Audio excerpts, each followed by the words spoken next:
Imagine a simple circular loop of wire carrying a steady electric current, placed within a constant and uniform magnetic field. Even though the magnetic field exerts a force on every tiny segment of the wire, the total force acting on the entire loop is zero. This happens because the current follows a closed path. For every push in one direction on one side of the loop, there is an equal and opposite push on the other side, causing the forces to perfectly cancel each other out. However, just because the loop isn't being pushed through space doesn't mean it remains stationary. Instead, the magnetic field exerts a twist, known as torque.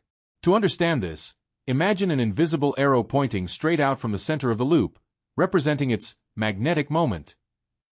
The strength and direction of the twist depend entirely on the orientation of this arrow relative to the magnetic field. Visualizing the twist. In an initial demonstration, we can observe the relationship between these three elements: the loop's internal arrow, the external magnetic field, and the resulting twist. As the magnetic field is rotated around the loop, the twisting force changes.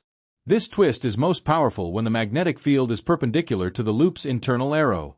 Conversely, the twist completely vanishes the moment the field and the arrow are pointing in the exact same direction.